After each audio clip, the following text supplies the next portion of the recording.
No wind hold up, no wind fold up, no wind to stay in your own weight division, and no wind to run.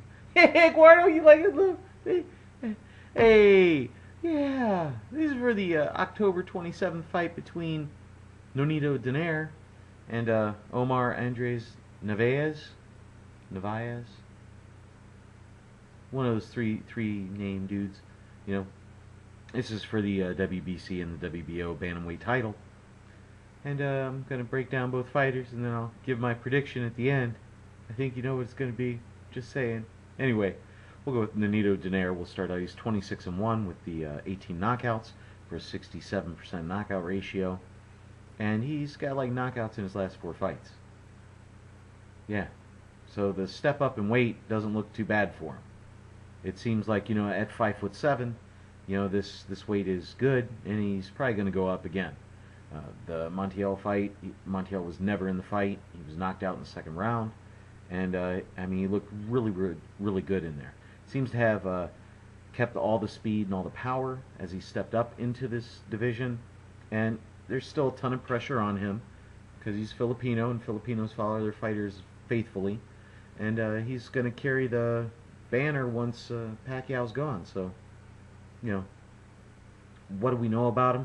We know he's freakishly fast. We know he can fight from either side. He switches up. We also know that when he switches over and fights southpaw or the unorthodox style, he is far more open. He's not as accurate. He's still got the left, but overall he's just like an average fighter when he switches left. When he's right-handed, uppercuts are amazing. That left hook is the best punch he has. He's very deadly with all of it, throwing the combos, getting in, getting out.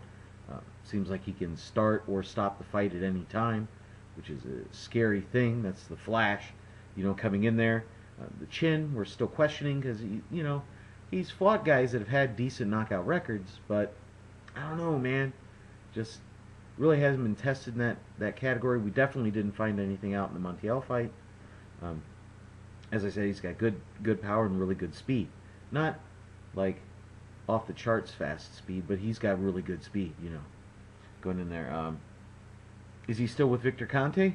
Just saying, you know, seems like he's, you know, he's still open for the right hand, still a very dangerous fighter, tends to, you know, really drop that left when he's pumping out the jab when he's a southpaw, and when he switches over and fights right-handed, the left hand, you know, he's just open for the shots, man, I'm just saying. They don't really come that much because of the way he fights. So, you know, the extra weight could actually be helping him. And that's a scary thing when you start thinking about that, is that, and you see that a lot happening in other divisions. Oh, well, you know, he was being held down, you know, so he didn't have his full strength, and he didn't have this, especially like with welterweights, things of that nature. So, but overall, he's a very solid, very good package to have. You know, if somebody said, hey, you could only fight as good as Nonito Donaire does, you'd be like, I'll take that. You know what I'm saying? You know, he's a champ, just saying, you know, doing pretty good for himself. Over on the other side with Omar, because Navaez, you know, he's 35-0-2. He's got 19 knockouts. He has a 51% knockout ratio. And you look at his fighters that he's fought, they're all good. No great fighters on his resume. No very good fighters on his resume. I mean, and I'm saying this about a guy who defended the flyweight title like 16 times. He's had like 21 title fights. He's never lost. Been in some draws, but he's never lost a title fight. Over half his fights have been for the title. And when you see that, I mean, it's amazing that he's done that. One of the only other fighters I really know that did that was like Oscar De La Hoya. But he's stepping up, and he's not just stepping up to super flyweight. He's now stepping up to bantamweight. And at 5'3", this worries me a lot, because when you're fighting flyweight, I mean, those dudes are 112. You don't really see a lot of 6-foot dudes at 112 pounds. But once you start stepping up and you start talking 118, granted it's only 6 pounds, but the guys are going to be naturally bigger. And when you're 5'3", I'll say that again. When you're 5'3", you're going to be running into trouble. When that happens, you're going to struggle with the boxers, especially a boxer that's 5'7" with a 68-inch reach. You're going to struggle when that happens. It's going to be very hard for you to close distance. It's just a very there's a lot of things going against him. He does have decent power, but again, this is another fighter that's stepping up in weight to fight Donaire. This is his first fight at the bantamweight level, and we'll see how this goes. 5 straight unanimous decisions since he stepped up from flyweight. So he's not knocking guys out. The power isn't there, and he wins. He's got a great D. He's kind of awkward with that D too, and he never really gets hit flush.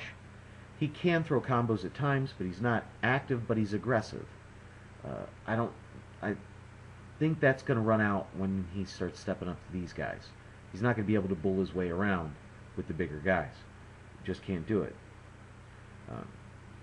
As I said, he's not very active. Will work in the combos. Loads up on the left hand and throws it wide whenever he's throwing a lead left hand. He's a southpaw. Did I tell you? Did I say that? No, he's southpaw. When he loads up and throws a lead left, it is wide and he can be caught. He's very open when he throws his punch because it's almost like he pulls back and then he throws it. And you can time him, even though it's a lead left, because he pulls back and then he throws. There's that before the punch. That is different than that. Okay? He's got good 1-2s. He is aggressive. Somehow he lands the shots. That D, he doesn't back from it. Very solid. He can take punches. But, you know, like I said, I keep going back to the competition. He's not Montiel. The size advantage, you know, really has me worried. And but I don't know if he's really been in with anyone that's had the speed of Donaire. So I've watched the last couple of his fights, and I don't know why these guys look so slow anymore. The flyweights, man, you should be flying. Fists should be just flying. Featherweight division, land of the flying fists. You know, I mean, it should be all over the place.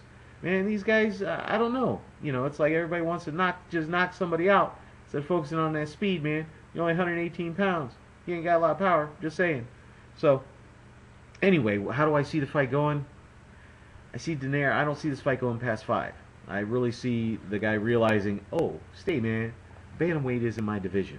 You know, I need to stick to super featherweight, flyweight, super flyweight, and you know, or flyweight. Yeah, because he's not big, man. And I think it's really going to hurt him, and I think you're going to see that. I think you're going to see Donaire's speed and his power really shine through on this and just pick this guy apart.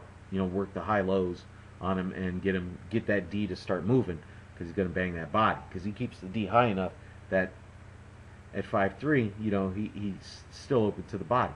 But for some reason, people like to hit him low, man. I don't know. You know, his last like 5 or 6 fights, people have gotten points deducted, you know, and because they're banging him low, and it's hard to low blow a dude who's only 5'3". Just saying, you know, just saying. All right. Well, hey, this is Bigragu. Please comment, rate, subscribe. Let me know what you think, and you know, be my friend, be Eduardo's friend. It's all good. It's all good. All right. Hey, this is Bigragu. I'm out.